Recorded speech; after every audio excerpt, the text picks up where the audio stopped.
Right guys, I'm back from my second part today. Looks like it's the Garden of Eden will be the topic of the second part of this book.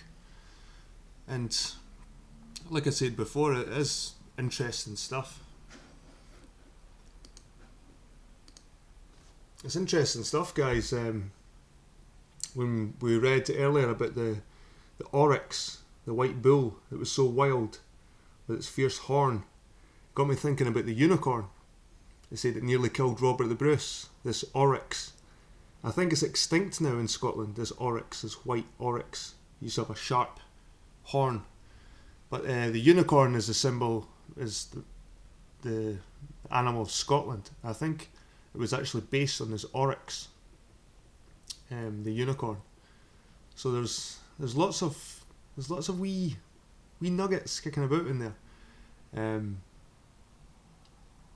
Anyway, we're going to continue. Hope you're having a good day. And like I said, this is more for myself as well. I can go back on this as I'm doing my research, because I do think the Bible is rooted in Britain. There's too many discrepancies, and the Celtic culture I don't think started in the middle of Europe. I think it started in Britain. I think Britain, there was a lot more land mass.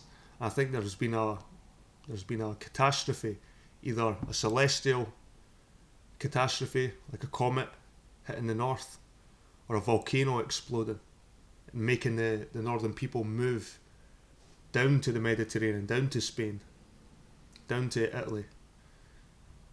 Then as the ice or the cold or the smoke receded, the atmosphere cleared maybe from all the dust from the volcano, maybe the peoples moved back in.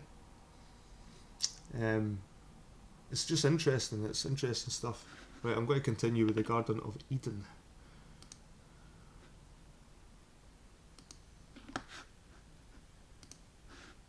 Right, part 2. The Garden of Eden.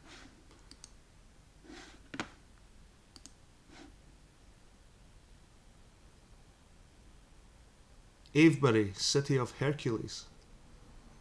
Abraham came south to the land of Canaan and Mizraim. The first reliable clue we possess to the early civilization of the Bronze Age may be traced with some certainty to the coming of Abraham, more properly Ab-Ram, son of the Ram.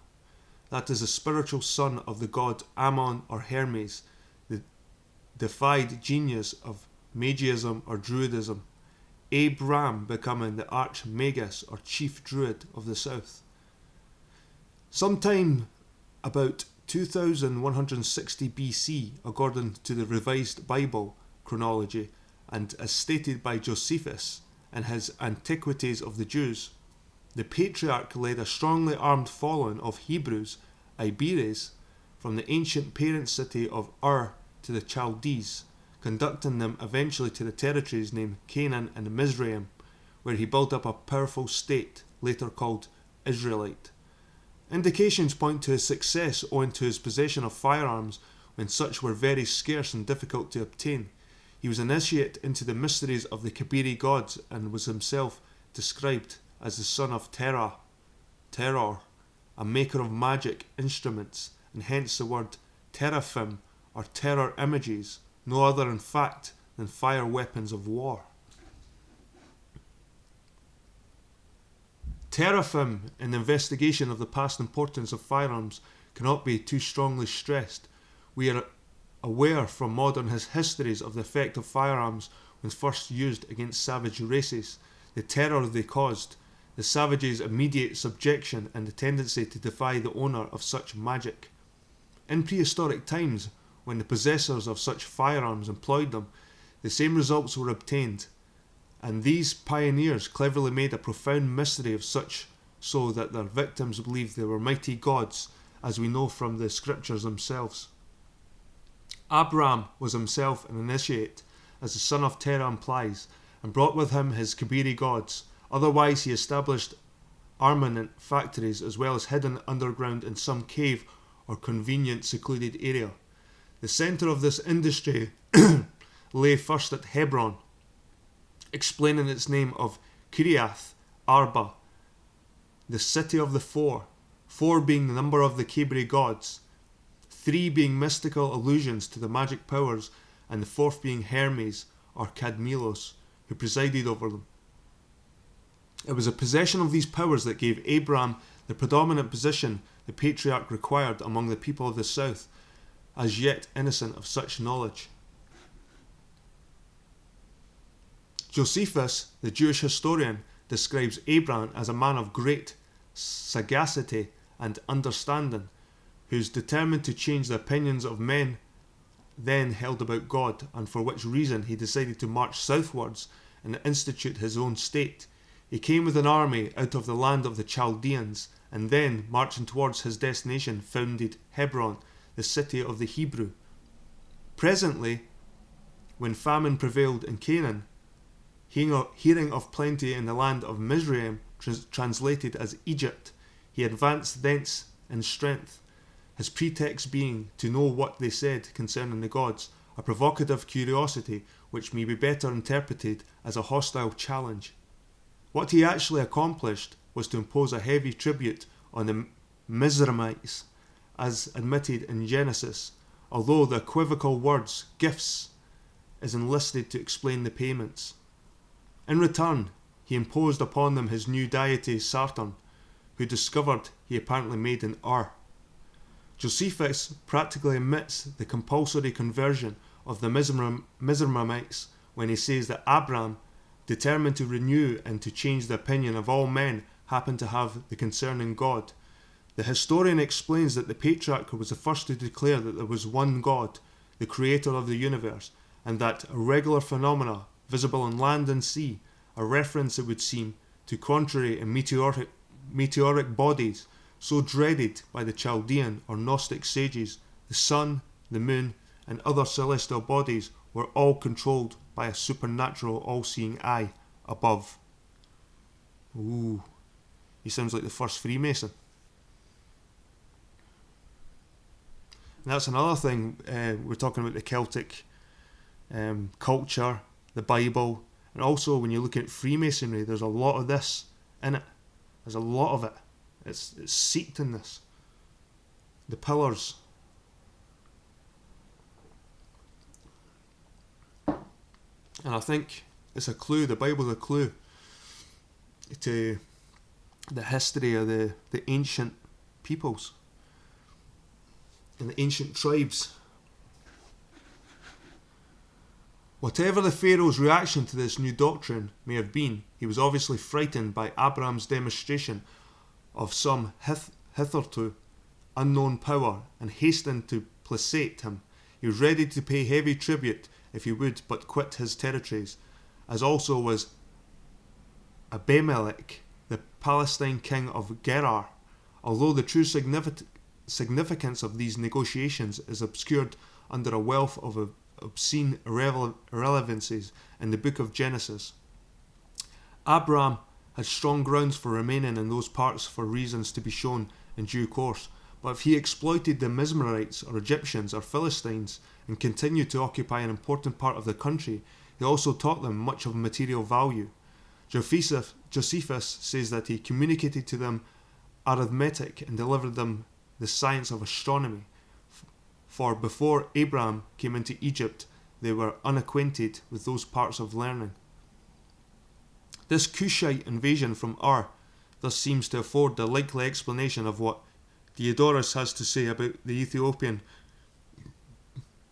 claim to have first civilized Egypt, for Ethiopia was only the classic name for Cush or Cushites, meaning the red or ruddy or bronzed men, who had nothing whatever in common with any African Negroid race. Diodorus, whose records of the remote past are frequently most instructive, thus describes the Ethiopians and their contact with Egypt. The Ethiopians boast that they were the first men which were created in the world, and therefore they that they were engendered, so they were justly in the consent of all called anthropoi. The Ethiopians maintained also that the worship of the gods was first of all found out and observed by them, as also the sacrifices solemnities, and all things whereby honour is done unto them by men. And hereof the most ancient and renowned of all Greek poets gives a good testimony, as when in his Iliad he introduces Zeus and all the other gods coming into Ethiopia. They of Ethiopia affirm further that the Egyptians are descended from them in Egypt, which was not firm land before, not habitable, but was at the beginning covered with the sea, and afterwards with slime and mud. They say, moreover, that many laws of Ethiopia were transported into Egypt, the colonies keeping the statutes and ordinances of their ancestors, for, holding their kings to be gods, placing their chiefest study and affection to the sumptuousness of Sephiroches, and many other things do proceed from the discipline of the Ethiopians, beside the use of great statues and the forms of letters were taken from them.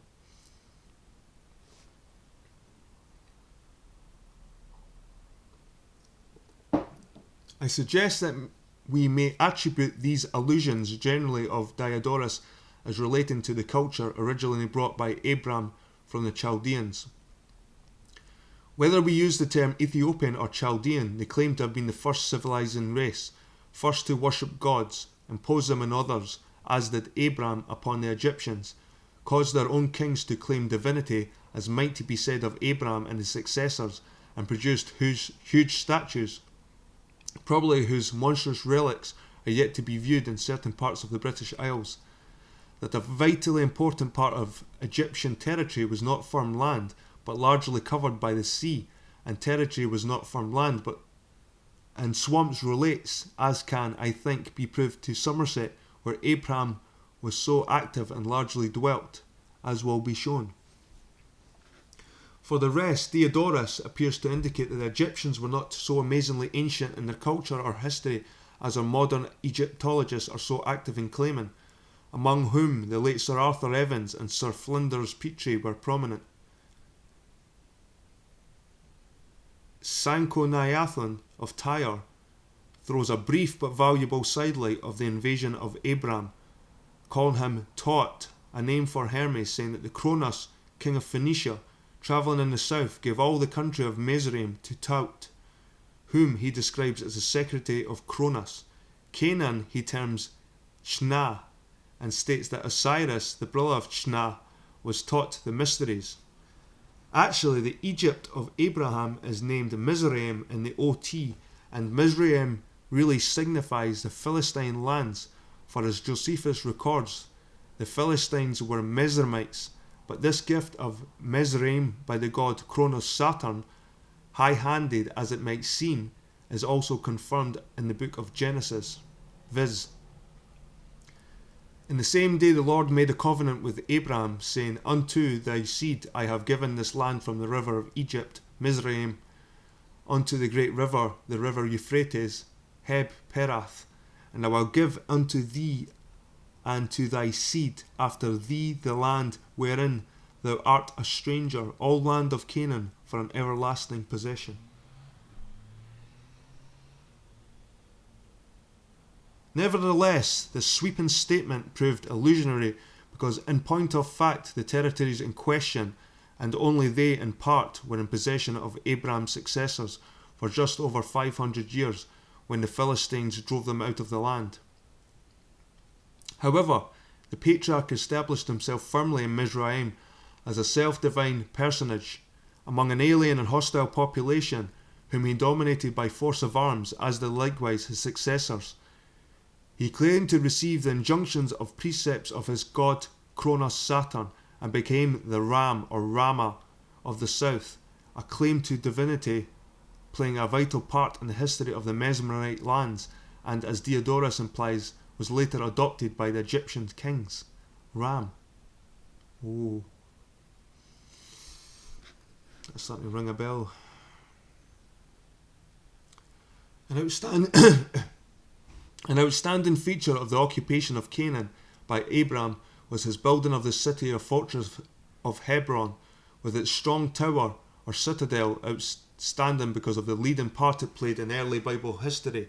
In one passage, be it noted, it was called Thebes, then went Abelmech to Thebes and encamped against Thebes and took it, and from its strong tower a woman threw a millstone on his head and broke his skull.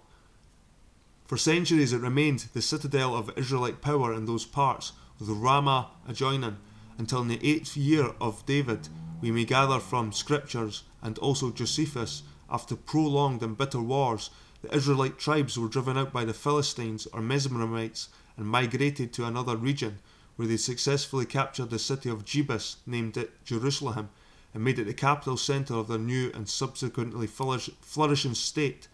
I shall revert to this immigration and the war again later. It is necessary to discuss Hebron and its surroundings closely, because it provides a most essential key to the geography as well as history of the past, for I shall endeavour to present evidence to identify its actual site in the southwest of England. Let us first summarise the Bible aspects of Hebron and its environs. Adjoining it, as shown in various Bible texts, was the city of Ramah, also called Ramoth, or Ramoth in Gilead, or Ramoth by Mizpah, all one and the same, it being the administrative capital. The city of Ram, so called after Abram himself, the High Ram, the Ramah, such the epithet or official title of the Archmagus, representative of Cronus Saturn in the south, the god's prophet and interpreter of his will. In Ramah stood the chief buildings, the house or palace of the Ramah, from whence he ruled his people as a theocrat, a centre of considerable population. Here was born and died Samuel, last of the judges or Ramahs, like Eli before him, all of whom ruled as theocrats and gave the law to the people, which was delivered through the Oracle of Shiloh, the high place in the near vicinity. Indeed, Ramah, and not far from Hebron, the citadel, stood two of the most sacred spots in Israelite history, namely Mizpah and Shiloh, in which latter high places there appears to have been an idol of a man with a ram's head and horns, symbolic of Ramah or Hermes, and perhaps actually on certain occasions where the Ramah, in his role of the Lord's messenger, had his head concealed by a ram's head and horns, while a ram's skin formed a sort of barbaric cope over his shoulders and back. Sounds a bit like you get pictures of the Minotaur when you think of that, or even Baphomet when you think of Baphomet sitting there, like the man with the ram's head.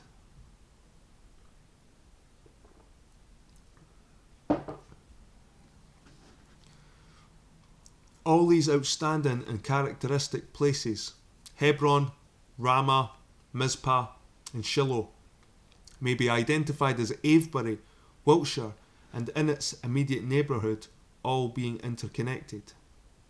So guys, we'll have a wee look at Avebury.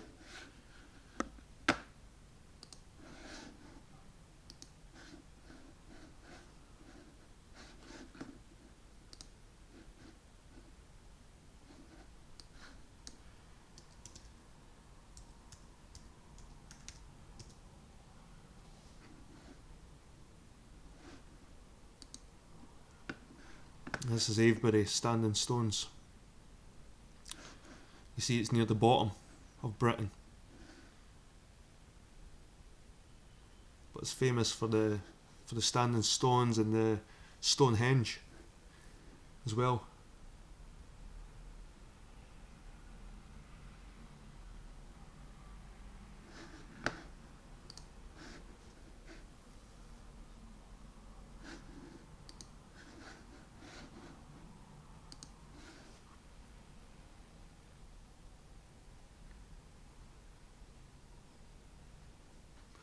I mentioned previously that in a Bible passage, Hebron was called Thebes.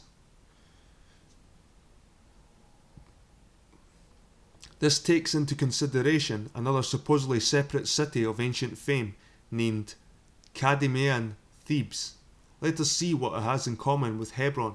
As a matter of fact, much for the city of the unfortunate Oedipus, much more romantically described thanks to the genius Greek poets, offers in fact evidence which appears to link it irrevocably as one with Hebron, of which the name is but a variation. Traditionally, Thebes was founded by Cadmus, who, with his brother Cilix, was dispatched by the king of Phoenicia, as Sanchuniathon says Abraham, to go in search of his lost sister Europe. Such is the explanation offered by Herodotus and Euripides, although Conon, a learned historian, realistically represents Cadmus as sent by the Phoenicians or Chaldeans on a mission of conquest to the west. Conon also stated that Cadmean Thebes was the same as Egyptian Thebes, and implied that the Boeotian Thebes in Greece was a colony from the Cadmean city built subsequently. The Cadmean city was where the Theban god had face of a ram, the birthplace of Hercules, and where the sinister Sphinx ate every citizen alive who emerged beyond the walls until Oedipus destroyed it. Let us examine this very curious problem further. The fabulous Cadmus, or Cadmon, as his name portends, was admittedly a variation of Hermes or Gad of Samothrace, in the same way as Abraham was a title of the same important deity. Cadmus, friend and confidant of Cronus Saturn, was a mythical version of the Bible account, emanating from a Greco-Phoenician or Pelasgic source. He was inspired by the same objects and went to the identically same regions of the West Country, and whether he came originally from Ur or the Chaldees or from Samothrace is not material, for the living being who represented Hermes settled in Samothrace. Seifert remarks that Hermes was worshipped in Samothrace as the ancestral god under the name of Cadmus or Cadmilos, and it is natural, therefore, to conjecture that the Theban Cadmus corresponded to the Samothracian deity. Cadmus in Ramah, like Abram, was regarded as the inventor of agriculture, the first teacher of letters and of the Cadmean alphabet, of working in bronze, and as a pioneer of civilization generally. In other words, the counterpart of Abram himself. It is by such comparative methods that we arrive at the facts in the end. A third variation of Abraham should here be entertained because of who Gaddarn he appears before us as the prehistoric Cymric or Cimmerian patriarch who, according to the Welsh triads, led the Cymry first to Britain from across the Sea of Mist and eventually settled with his following in Somerset, the summer country. Like both Abraham and Cadmus, he taught the Aborigines in the south the arts of civilization and was said to have possessed the country by peaceful means. Thus he compares with them, and his activities were unquestionably related to Britain, and moreover to those very parts where it will be seen Abraham was so active, although he is supposed to have led his people from Iraq into Palestine and Cadmus to Thebes in Greece. Exactly from whence Hu Gaddarn came is unascertained, though wild guesses have been made, including Caelion or Ceylon. He probably came from the direction of Norway or from the Shetland Orkneys or Orcoa of Jerome or Ur, which he described as a home of the Chaldeans. Returning again to Cadmus and Thebes, the legends that he was told by the oracle at Delphi to follow a cow and where she lay down to found a city. She led him to a site guarded by a dragon which he slew and sowed its teeth into the soil, from whence sprang up armed Spartai, otherwise warriors. The dragon's teeth subsequently became the Theban serpent of stone, a circle of stones such as we find at Avebury, and the armed Spartai may be said to compare with the Hebrew Levites, the fighting caste whose headquarters and training centre was in Hebron.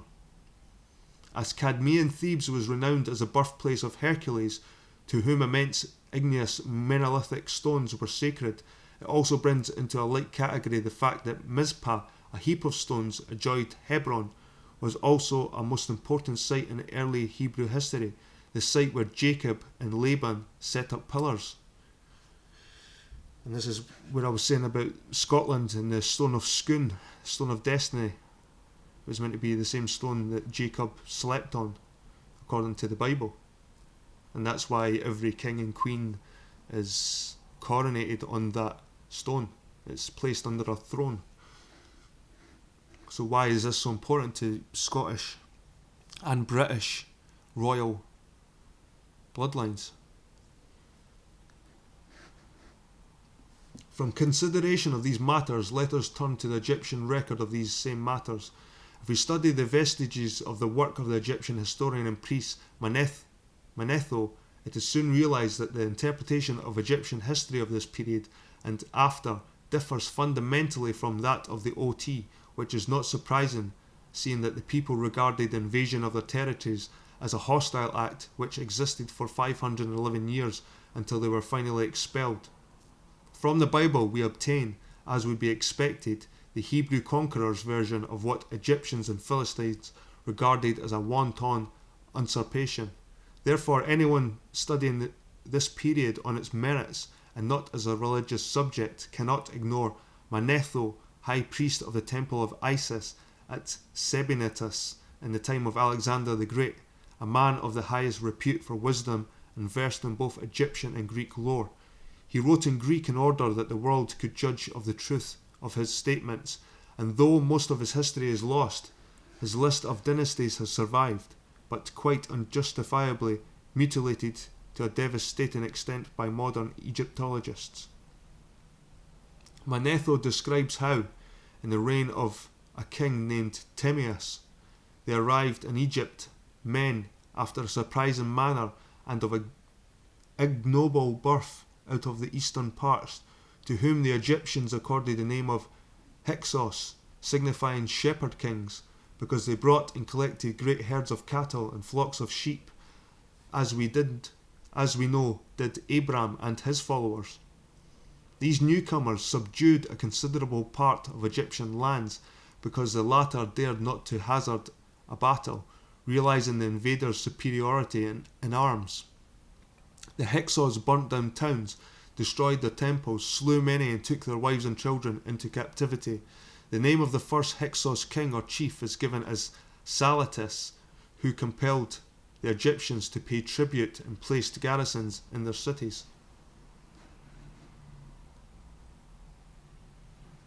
The same king built a city named Abaris or Avaris by the Egyptians on a site he discovered in the Sete Nomos or Seth Roite, selecting a strategic post where he could dominate the Egyptians and check the Syrians.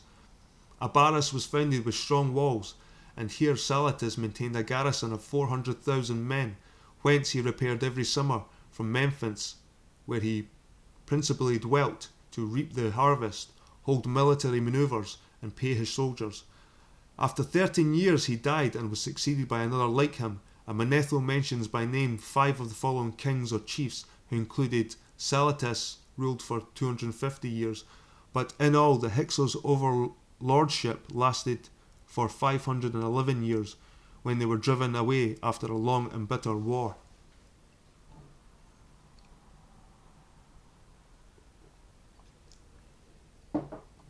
If we consider the evidence so far, let us note that the name of Abaris, Abar, compares with Hebron or Heber or Eber, or Thebes or Thebai, all variations of the root word Abar, Eber or Heber, and hence the name Hebrew Hebron being the city on of the Hebrew.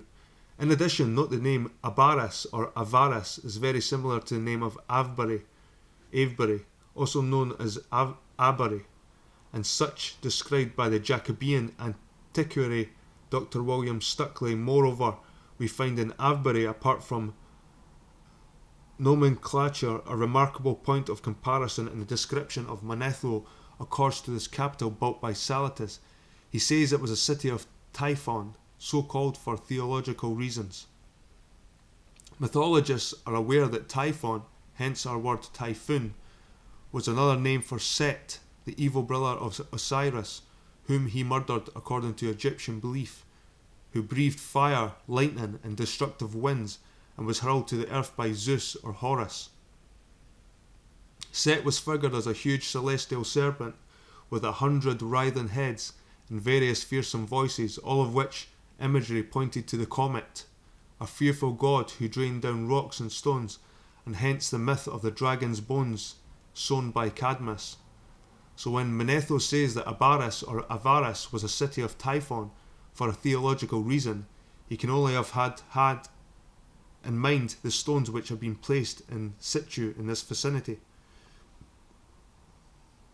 We are surely justified in claiming further that the Cadmus myth of sowing the teeth of the dragon was merely another interpretation of the same event, and, in addition, that the same principle of erecting large monolithic stones, whether to Kronos, Saturn, or to Hercules, inspired the early Israelites to erect the famous stone of Mizpah as all one and the same.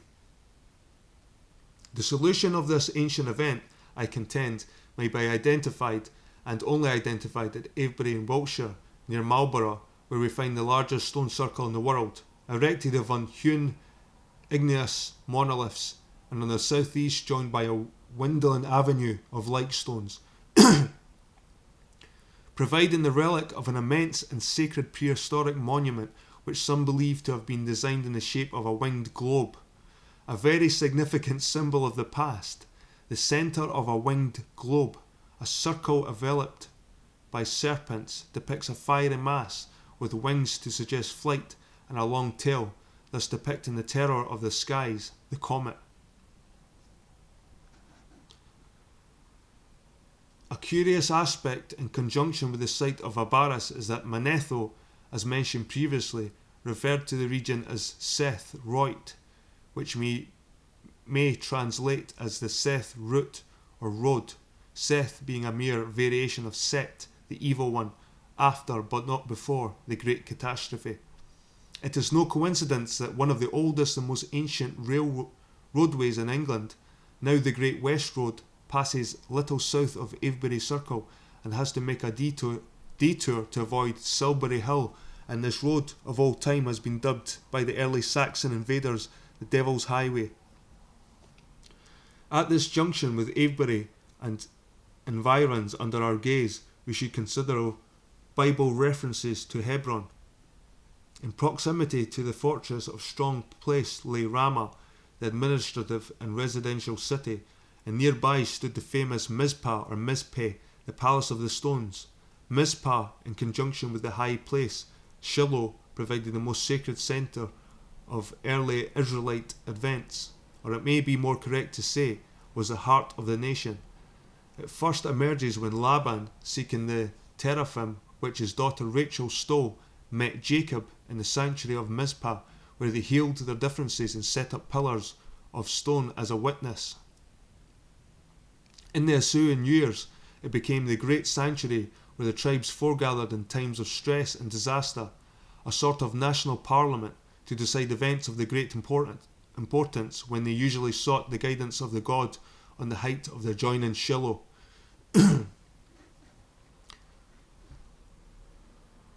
Herunto did Samuel summon the people when the Philistines had utterly defeated the nations, and here they elected Saul as their first king to lead them in battle.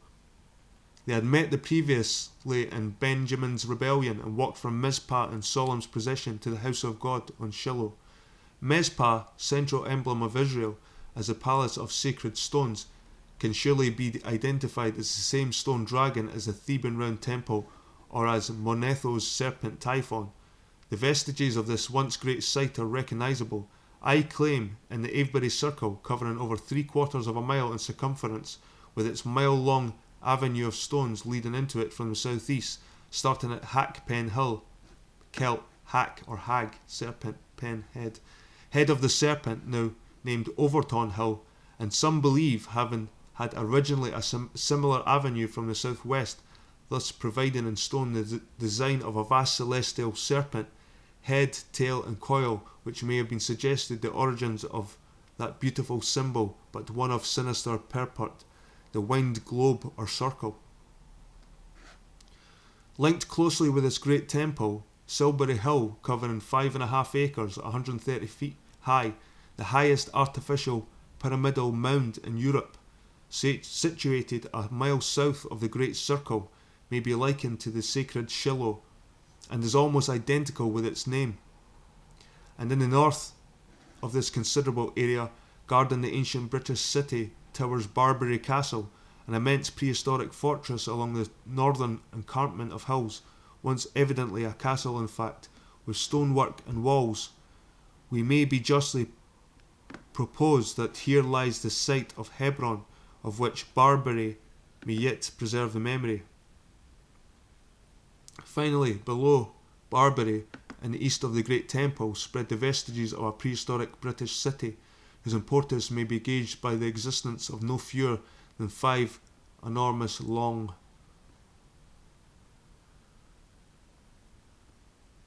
barrows in the vicinity, sometimes 100 yards long, many divided into chambers. These sites and place names are not coincidences. Industrious archaeologists have sought for the sites of Abaris, Cadmean, Thebes and Hebron in Egypt, Greece and Palestine, respectively, and have triumphantly proclaimed their existence by ignoring all evidence that does not fit in with their preconceived conclusions. At the so-called Hebron in Palestine, for example, natives earn a steady income by showing the alleged burial places of the early patriarchs who were never within 1,000 miles of the supposed capital before Jerusalem succeeded it. Abaris has eluded the Egyptologists who rummaged vainly in the Nile Valley, while Cadmean Thebes, minus any bones of the Serpent, will be exhibited to the tourist who visit modern Greece. In Avebury we possess the site which unites them, and also Egyptian Thebes as one and the same in a prehistoric date. The immense and weather-beaten stones which have survived the weathering of countless centuries, but less the vandalism of modern times when they were used to construct walls, outhouses, etc., straggle over hill and dale from the head of the Serpent, a circle originally, until they led the way into an original entrance of the temple. Inside the great circle, surrounded by a former moat which made this site an island, once stood a great number of stones, possibly 360, although the recent investigators claim only 100, and in the centre are the remains of 2 smaller temples, one having 12 stones and originally the other 30, denoting accordingly a 360-day year, the original length of the solar year before the great catastrophe. The prodigious phenomenon having added 5 1/4 days to the year by dumping the residue of a comet, a former planet, on our world, and hence forcing the recession of the Earth from the Sun, thus having permanently affected the Earth's axis and orbit. Avebury was therefore used as an astronomical temple in its heyday. That's crazy. The pyramidal hill of Silbury, on the edge of the Great West Road, a mile south of Avebury Circle, glanced at carelessly by thousands who passed that way, ignorant of its romance, commands a splendid view over undulating downs, with clumps of trees on bare hilltops, proclaiming former sanctuaries of the all-powerful Hermes, or the tombs of once famous men, and here again one of the most ancient symbols of divinity may be recalled. Speaking of Silbury itself, this sacred emblem of remote antiquity was the all-seeing eye of the deity, superimposed over a pyramid. Was it perchance derived from Silbury, the pyramid probably the forerunner of those erected far later in Egypt and in America? For it should be noted that the great circle of Avebury, placed above Silbury in a direct line, would represent the eye of the god Saturn.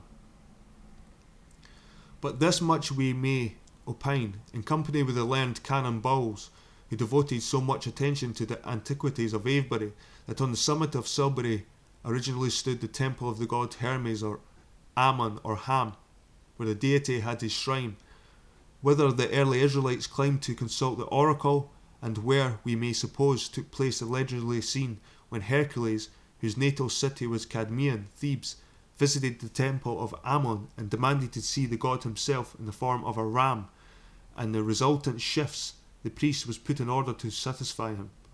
Perhaps we may recognise from this legend that it was customary for the high priest who assumed the role of Ammon in the oracle to wear a symbolic ram skin with horns in this holy site.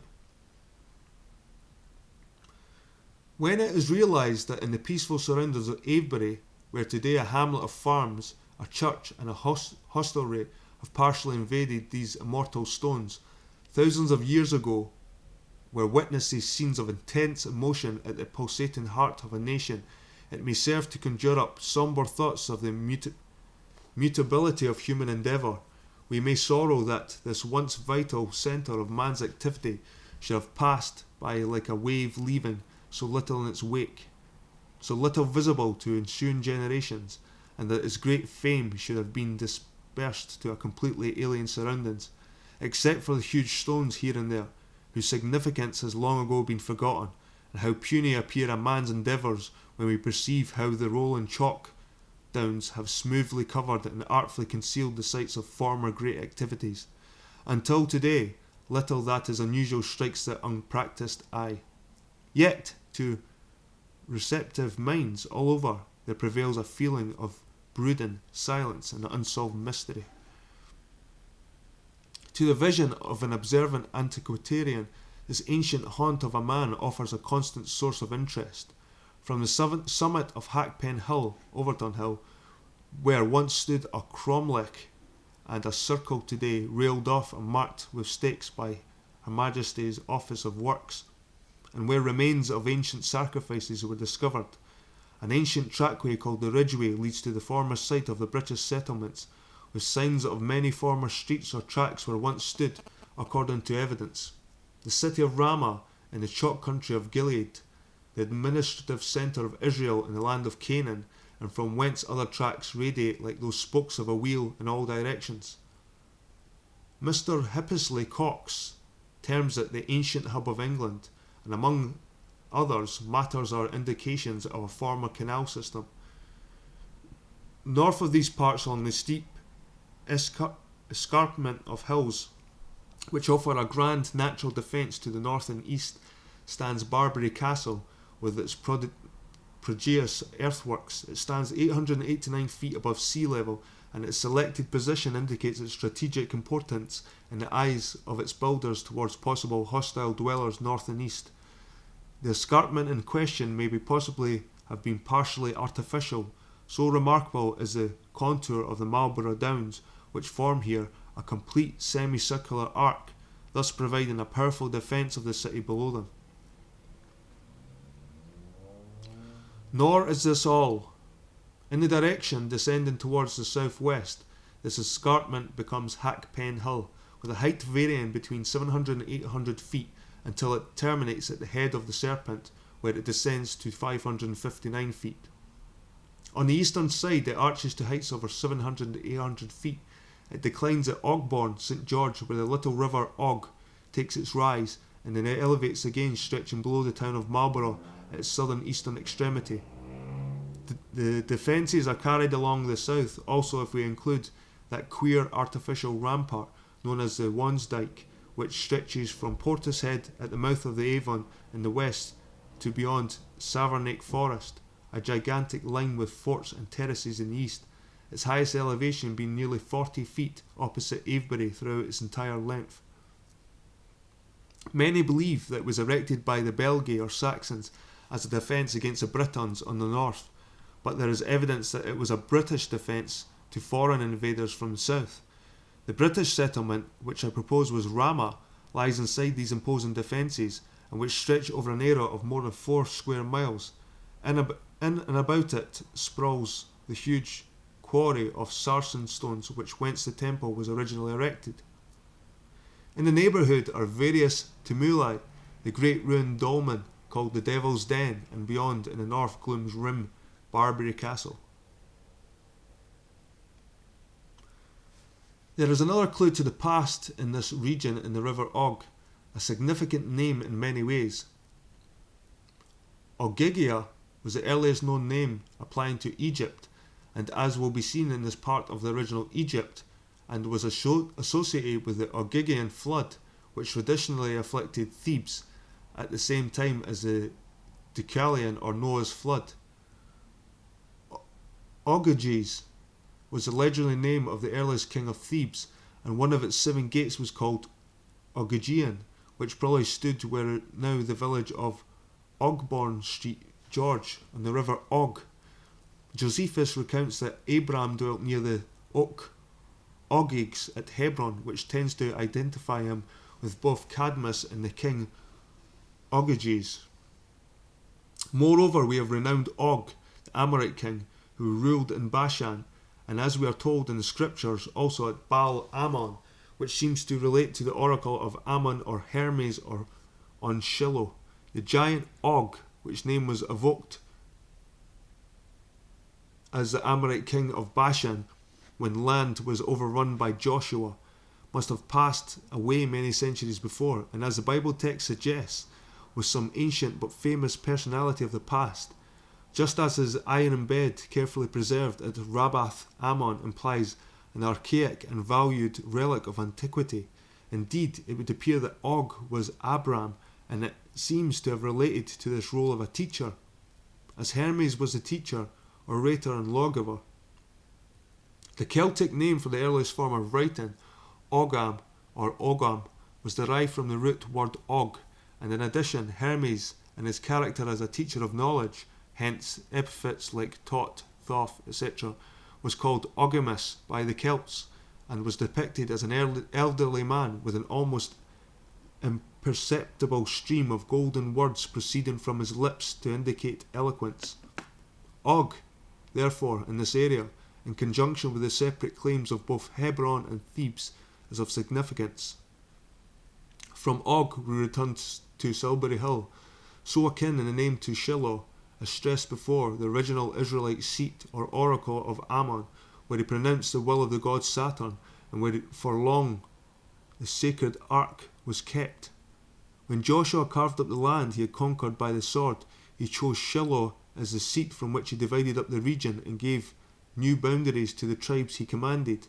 Shiloh lay not far distant from the famous Israelite landmarks Tanakh or Tanakh, and 2 miles south of Silbury Towers, St Anne's Hill, formerly Tan Hill, said to have been so named after the British god Tanaris, mentioned by Lucan, who may have been the god Poseidon, also called Dan or Tan. Tacitus speaks of a celebrated fane to Tan in the British lands, which the Belgae seized at the date far earlier than they generally believed, points to Tan Hill, which pagan name was changed into that of a saint, Saint Anne, in accordance with early Christian precept. In the middle of the last century, an annual fair was still held on Tan Hill on August the 6th, a date which synchronises with the May 6th vernal equinox and November the 6th autumn equinox, year of antediluvial times. The date appears to have denoted the original midsummer day, now relapsed by 46 points of the zodiac by the precession of the equinoxes, and afford us an example of the vast antiquity of these parts of Britain, as also how strangely local customs have until late years survived all vicissitudes. And Shiloh in Israel's day had its special festival. It was at Shiloh where the young outlawed Benjamites, wanton wives, lay in hiding when the virgin daughters of Shiloh, on their way to the Lord's house to take part in a religious dance, were surprised by the young men, who sprang on them from the concealment, seized them by force despite their struggles, and had abducted them, willing or otherwise, and made them their wives. The elders of Israel, who had more than a shrewd idea of this intended rape, turned nevertheless a blind eye to the proceedings, because where they could not pardon the unrepentant tribe and consent to receive them back into the fold, they had no wish to send them die out to marry wives of other races so they could go round the oath they had sworn to Mizpah or Mesphi by this piece of diplomatic blindness. It may seem that this dance of the daughters of Shiloh was perpetuated as a folklore custom without the abduction, like so many time-honoured pagan festivals, now, alas, almost extinct in these materialist times. Commander Christopher Harvey, in his monograph, The Ancient Temple of Avebury and Its Gods, describes an annual fete formerly held on Silbury Hill in honour of the young men and maidens accompanies, he says, much jollification, high spirits and flirtations. It may well have been a survival of the rape of the virgins of Shiloh, for it was a gathering intended to bring the two sexes together with a view to matrimony.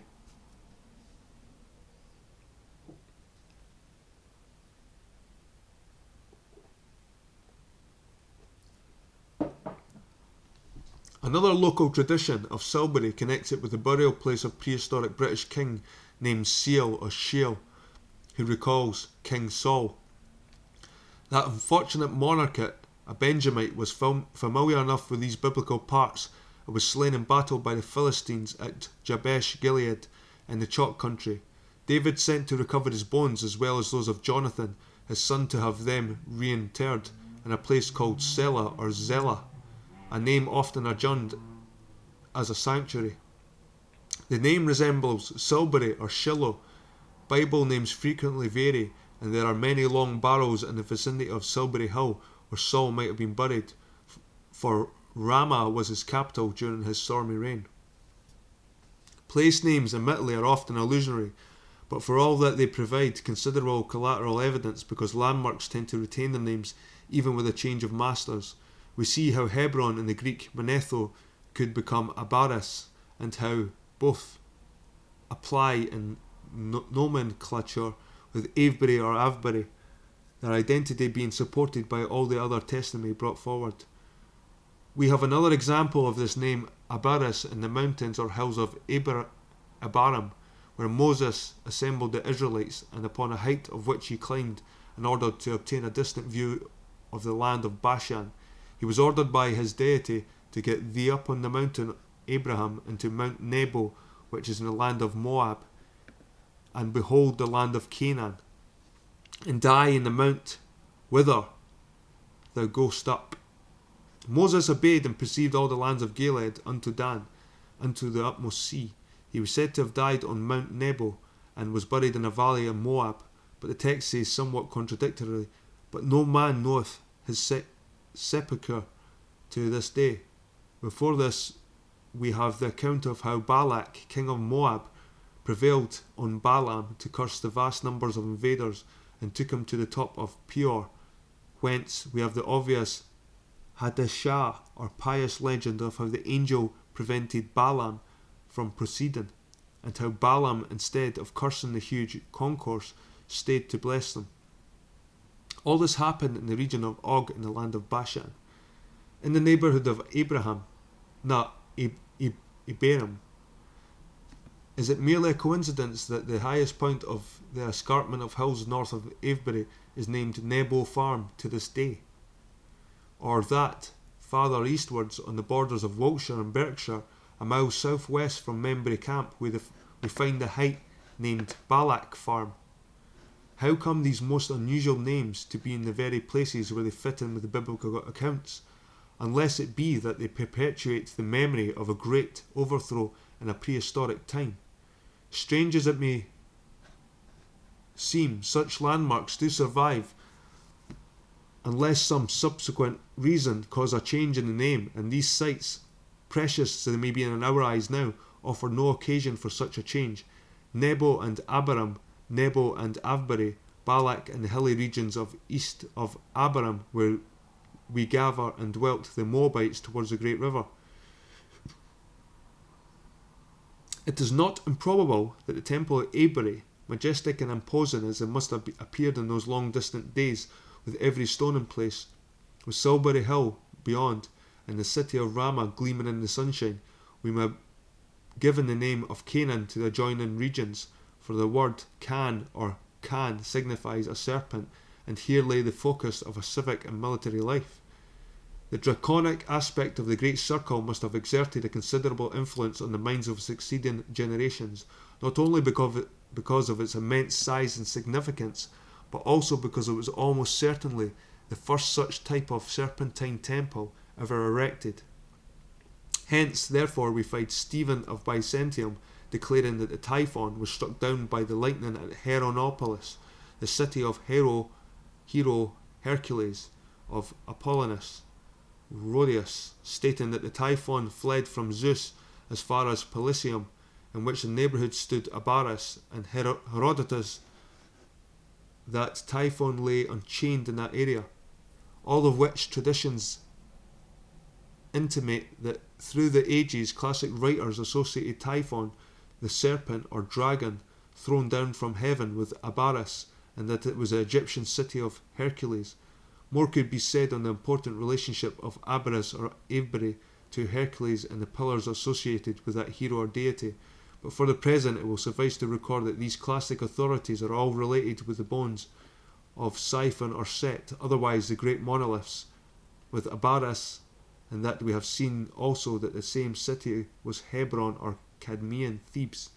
The evidence I have adduced so far in support of the contention that Avebury marks as romantic an important site of prehistory has relied upon the comparison of Bible history, Greek myth and legends, topography, folklore and place names, with the Great Temple as a pivotal clue.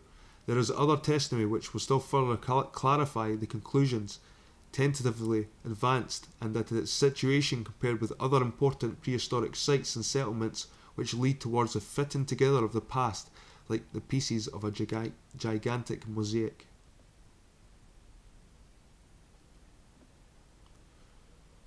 Right, I think I'll leave it there, page 72 today. Been quite interesting so far. The next part will be the expulsion of the Israel from Mizraim. Okay guys, I'll see you next time.